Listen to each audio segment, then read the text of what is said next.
Bangga bersarung mangga. Kita bahas tentang najis, macam najis yang ketiga, yaitu najis mutawassithah. Cara mensucikannya. Cara mensucikan najis mukhaffafah, najis ringan, sudah. Cara mensucikan najis mughalladhah, sudah. Sekarang kita akan bahas tentang cara mensucikan najis mutawassithah. Dari 7 najis yang sudah disebutkan, mukhaffafah bagian kecil daripada najis mutawassithah. Ada yang keluar dari jalur depan, air kencing, baru akan disebut mukhaffafah adalah air kencingnya anak laki-laki yang belum makan kecuali susu ibunda dan belum lewat umur 2 tahun, itu mukhaffafah. Kemudian najis mughalladhah adalah anjing dan babi. Selebihnya dari 7 najis itu adalah najis mutawassithah. Muntahan, darah, kencing orang dewasa, anak kecil perempuan, kotoran dari buang air belakang, air besar, itu adalah najis mutawassithah. Lalu bagaimana cara mensucikannya? Cara menyucikan najis mutawassithah adalah sederhana. Jelas yang pertama harus setelah dicuci akan hilang bentuk najisnya. Kalau masih ada tersisa belum tersucikan. Di tangan kita ada najisnya. Kalau kita basuh harus hilang dong. Kalau masih ada berarti belum suci. Berarti yang pertama harus menghilangkan sifat najisnya. Hilang semuanya sifat najisnya. Sifat najis itu ada 3. Antara baunya, antara warnanya, dan antara rasanya. Dan kita bisa fokus atau bisa yang perlu dicermati hanya urusan warnanya saja. Urusan bau pun kita hanya sekedar menduga. Tidak dianjurkan kok habis Anda mencuci lantai yang kena kotoran ayam. Setelah Anda sucikan, tidak perlu hidung Anda tempelkan ke lantai. Di syuting juga nggak cantik, nggak elok.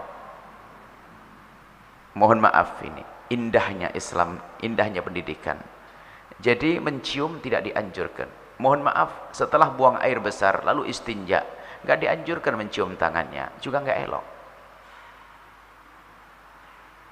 Makanya sudahlah diduga saja, kayaknya nggak ada baunya, gitu saja sudah. Apalagi rasa. Habis dicuci langsung Anda jilat. Wah, ini serem banget. Batal jadi menantu, batal jadi besan, jorok. Akan tapi fokus kita ada yang terlihat saja, warna. Ya, jadi jangan sampai penasaran urusan rasa, diduga saja kayaknya rasanya sudah hilang deh. Gitu sajalah. Kayaknya baunya juga sudah hilang, selesai. Kemudian setelah itu mengguyurkan air ke seluruh wilayah yang terkena najis. Mengguyur, menyampaikan air ke seluruh wilayah yang terkena najis. Ini sebetulnya nanti ada, kalau tidak salah ada fikih mesin cuci, tidak tahu di bagian mana. Jadi begini, Anda jangan sampai, ya karena kebodohan itu menjadikan kita tersiksa. Kalau Anda ingin mencuci baju, maka cukup baju Anda letakkan di bak. Yang jelas mohon maaf kotorannya sudah Anda pinggirkanlah. Jangan sampai ada kotoran segede tangan begini Anda biarkan saja di baju, Anda keluarkan kotoran. Kemudian setelah air baju yang terkena najis, najis harus tahu 7 ya, yang nggak ikut pengajiannya bingung nanti dipikir dahak najis, ingus najis, bukan. Nah, bukan, itu tidak najis. Jadi setelah terkena najis, oke, letakkan air di bak. Kemudian air Anda guyurkan ke baju tersebut, cukup menggenang. Menggenang saja, Anda goyang-goyang, asalkan air sudah rata ke seluruh baju, maka Anda angkat begini sudah suci. Jadi tidak harus lober tumpah itu air satu, dan tidak harus pakai 3 kali. Bayangkan kalau ibu-ibu jarang ngaji, hidupnya di kampung pakai timbah begini, hamil 9 bulan. Saya bayangin yang berat ini. Hamil 9 bulan, terus timbahnya pakai begini, salah faham cara mencucikannya.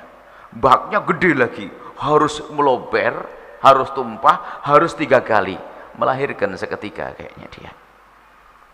Makanya ngaji itu penting. Anda tidak perlu airnya sampai tumpah.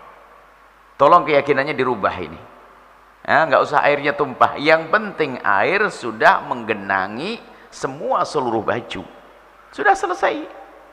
Ayo, kelihatannya ada yang punya nostalgia mencuci baju dengan air harus tumpah, melober. Nah ini, apalagi PDAM harganya, PDAM mahal lagi nanti kan, baknya gede-gede. Nggak harus tumpah, sengaja harus kami hadirkan supaya paham bahwasanya ternyata beribadah itu ringan, nggak repot. Mensucikan najis itu ibadah, ringan. Jadi cukup, kalau memang itu adalah bentuknya keran, cukup. Baju, Anda guyurkan air keran, Anda gosok-gosok baju, yang penting air sudah menjangkau seluruh bagian baju, sudah suci. Tentunya hasilnya adalah tidak ada sisa najis. Tidak ada warna kuningnya, warna hitamnya, nggak saja. Selesai. Seperti itu. Jadi nggak usah susah mencucikannya. Baik, nanti akan kami hadirkan lebih detail di dalam fikih mesin cuci.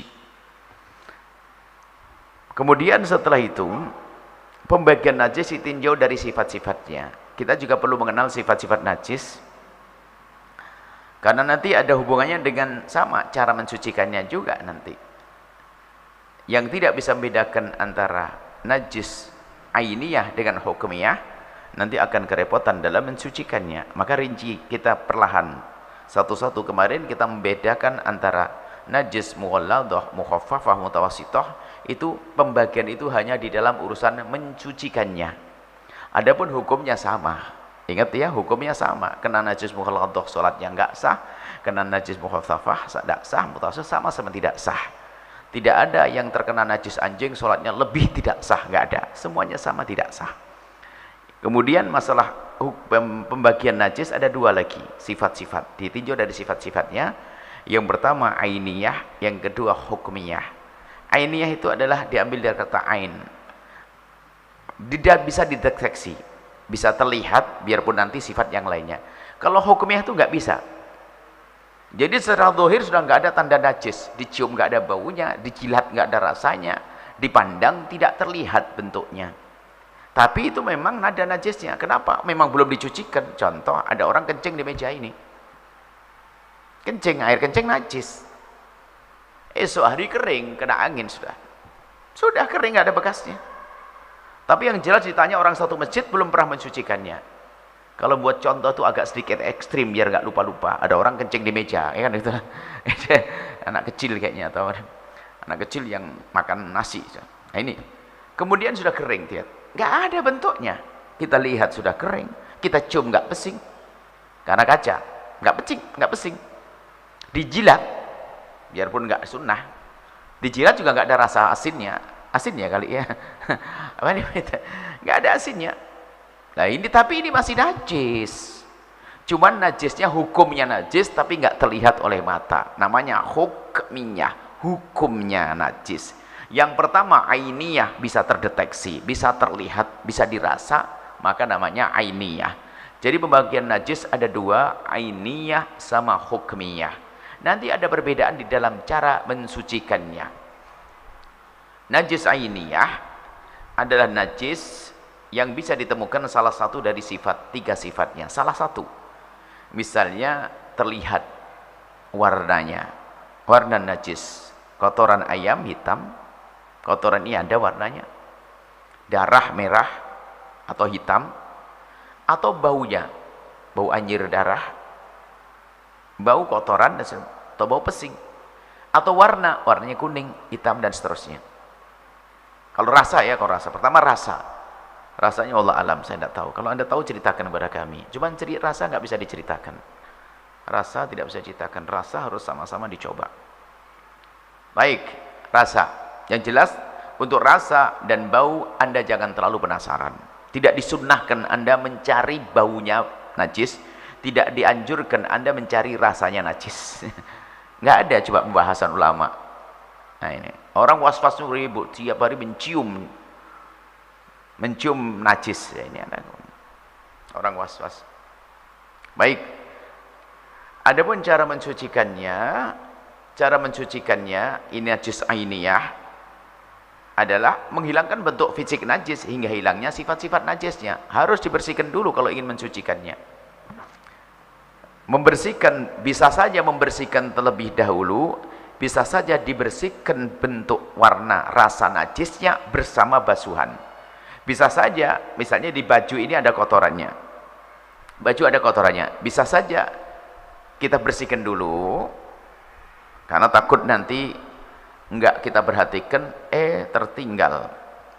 Bisa saja. Atau bersama diguyur sambil kita gosok, asalkan bersama hilangnya air, maka ini sudah bersih, sudah dianggap suci. Tidak usah khawatir. Jadi bisa jadi kita bersihkan dulu, dan dianjurkan seperti itu. Khawatir terlalu kuat warna najisnya, maka akan membuat atau malah kemana-mana. Jadi dibersihkan dulu kalau bisa, bentuk najisnya tadi dihilangkan, baru setelah itu akan diguyur dengan air. Selesai cara membasuhnya.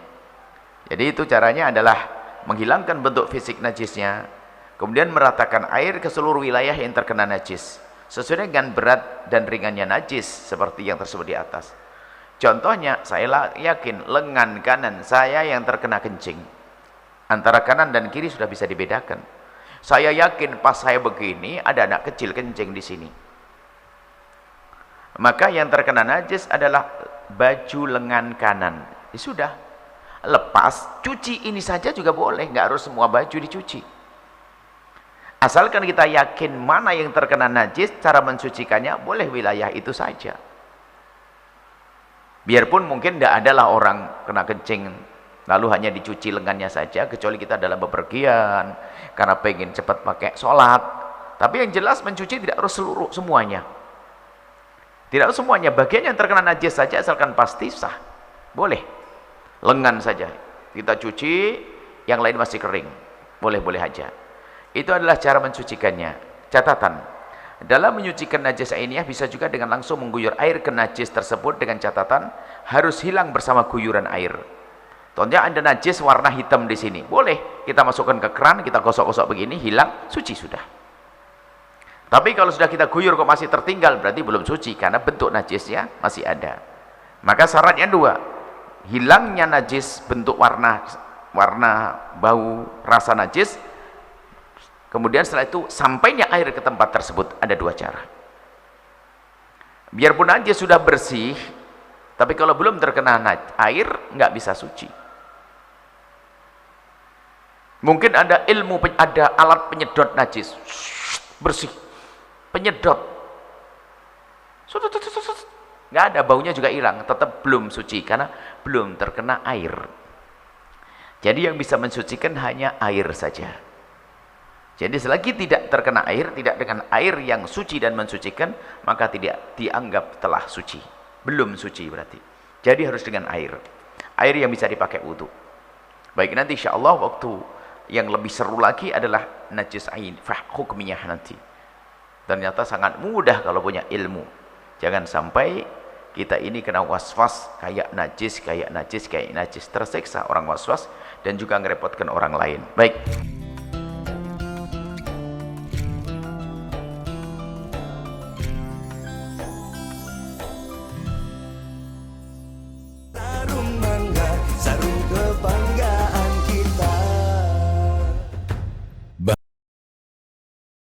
Sahabat Al-Bahjah TV, setelah menyaksikan video ini, jangan lupa bersolawat kepada baginda Nabi Muhammad. Shollu ala Nabi Muhammad. Allahumma sholli alaihi wa ala alihi wa sahbihi.